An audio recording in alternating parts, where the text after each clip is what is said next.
நான் எந்த ஒரு நல்ல காரியம் செஞ்சாலும் அதை ஃபாலோ பண்ணி உங்கள் ஊரில் நீங்கள் செஞ்சுக்கிட்டு இருக்கீங்க. ஒரு 2 வருஷத்துக்கு முன்னாடி நம்ம எல்லாரும் சேர்ந்து ஒரு உணர்வோட இலங்கை தமிழர்களுக்காக ஒரு உண்ணாவிரதம் இருந்தோம். தொப்புள் கொடி உறவா, கட்சி கொடி உறவா, மெட்டுக்கொடி உறவா. உங்கள பலர் பல்வேறு கட்சிகளில் இருந்தாலும் நான் சொன்ன வார்த்தைக்கு மரியாதை கொடுத்து நீங்கள் எல்லாரும் ஒன்று சேர்ந்து உழைச்சிங்க.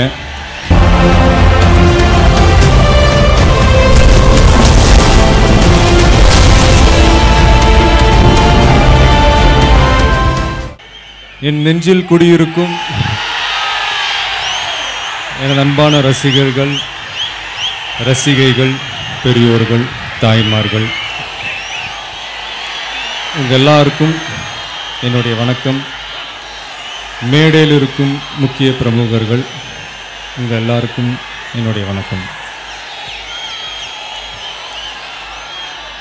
இங்கே இதுக்கு முன்னாடி பேசின ஸ்டாலின், சரவணன், தங்கப்பாண்டி, பிடி செல்வகுமார், இவங்கள மாதிரிலாம் எனக்கு பேச தெரியாது. பட் 2-3 விஷயம் உங்ககிட்ட ஷேர் பண்ணிக்கணும்னு ஆசைப்பட்றேன். அது என் ஸ்டைல்லையே சொல்லிடுறேன்.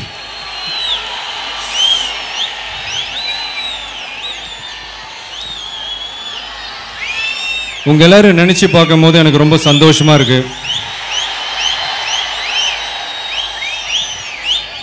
சென்னையில் நான் எந்த ஒரு நல்ல காரியம் செஞ்சாலும் அதை ஃபாலோ பண்ணி உங்கள் ஊரில் நீங்கள் செஞ்சுக்கிட்டு இருக்கீங்க.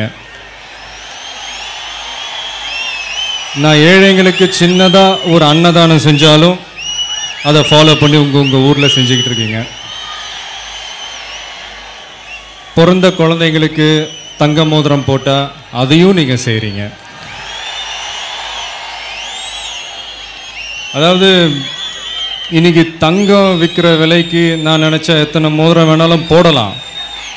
ஆனால் உங்கள் சக்தியும் மீறி ஒரு 20-30 குழந்தைங்களுக்கு நீங்கள் தங்க மோதிரம் போடுறீங்கன்னு நான் கேள்விப்படும் போது எனக்கு உண்மையிலேயே ரொம்ப ஆச்சரியமாக இருக்குது.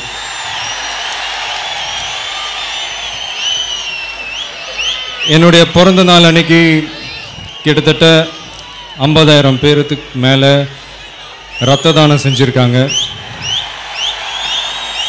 கிட்டத்தட்ட ஒரு 2,000 பேர் கண் தானம் செஞ்சுருக்காங்க. ஒரு 2 வருஷத்துக்கு முன்னாடி நம்ம எல்லாரும் சேர்ந்து ஒரு உணர்வோட இலங்கை தமிழர்களுக்காக ஒரு உண்ணாவிரதம் இருந்தோம். அன்னைக்கு நான் சொன்ன ஒரு வார்த்தையை நம்பி ஒரே நாளில் கிட்டத்தட்ட ஒரு 25,000 தந்தி அனுப்பிச்சிங்க ஜனாதிபதி அவர்களுக்கு. இப்போ ரீசெண்டாக பார்த்தீங்கன்னா நாகப்பட்டினத்தில் தமிழ் மீனவர்களை கொல்லப்படுவதை கண்டித்து ஒரு கண்டன ஆர்ப்பாட்டம் செஞ்சோம். தமிழ்நாடு முழுக்க மூலை முடுக்கிலேருந்து நீங்கள் எல்லாரும் வந்து அன்னைக்கு பெஞ்ச அந்த மழையை கூட பொருட்படுத்தாமல் அந்த மழையில் நின்று நீங்கள் எல்லாரும் குரல் கொடுத்தீங்க. நீங்கள் எல்லாரும் எனக்கு கிடைச்சிருக்கீங்கன்னு நினச்சி பார்க்கும்போது எனக்கு ரொம்ப பெருமையாக இருக்குது.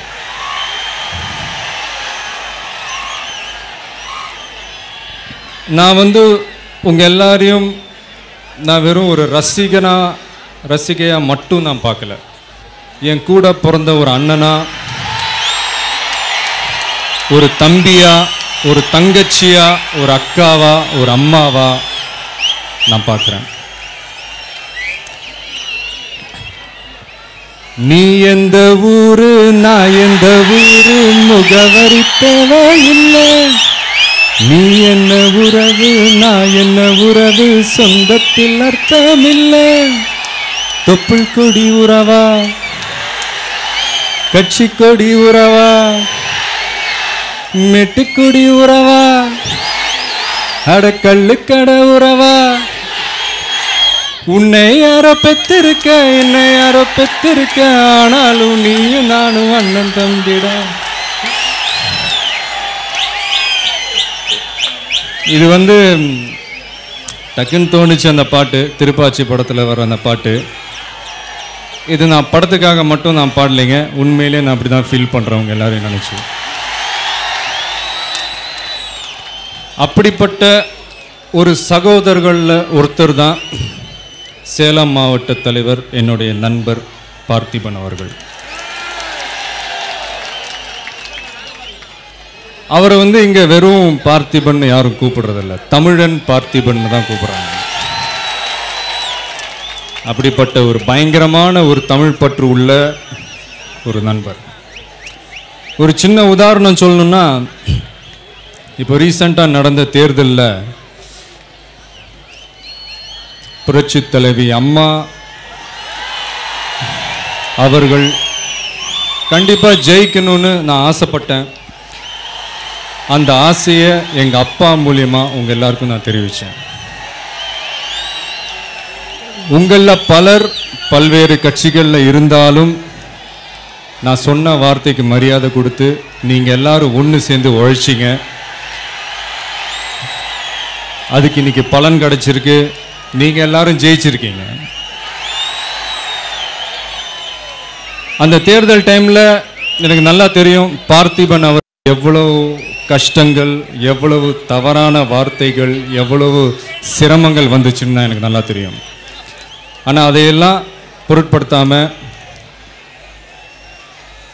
அதிமுகவுடைய வெற்றிக்கு ரொம்பவே பாடுபட்டார்.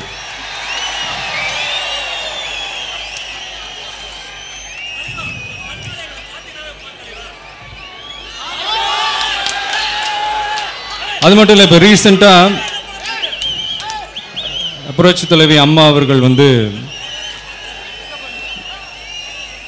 இலங்கை தமிழர்களை படுகொலை செஞ்ச ராஜபக்சேவை போர் குற்றவாளி என்று கூறியதை வரவேற்று பார்த்திபன் அவர்கள் ஒரு கூட்டமே நடத்தினார், போஸ்டர்லாம் ஒட்டினார் இந்த எலெக்ஷன் டைமில்.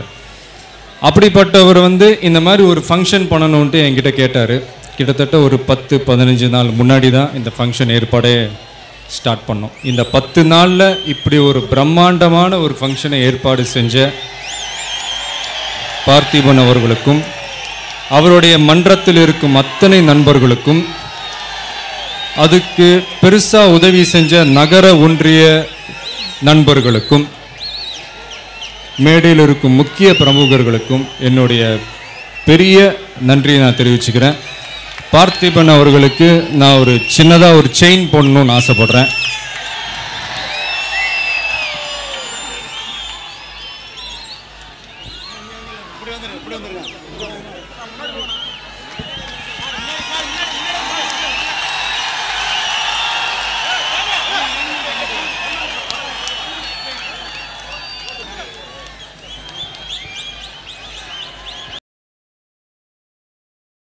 என்ன வச்சு நீங்க எல்லாரும் ஒரு நல்ல நிலைமைக்கு வரணும்னு நான் ஆசைப்படுறேன். அவருடைய அந்த போராட்டம் தான், அவருடைய அந்த உழைப்பு தான் இன்னைக்கு விஜய் என்ற நான், எம்ஜிஆர் அவர்கள் பாடின ஒரு பாட்டு தான் ஞாபகம் வருது. இப்போ இருந்தாலும் இறந்தாலும் பேர் சொல்ல வேண்டும், உன் போல் யார் என்று ஊர் சொல்ல வேண்டும். இது சொன்னா புரியாது, சொல்லுக்குள்ள அடங்காது, நீங்கெல்லாம் என் மேல வச்ச பாசம்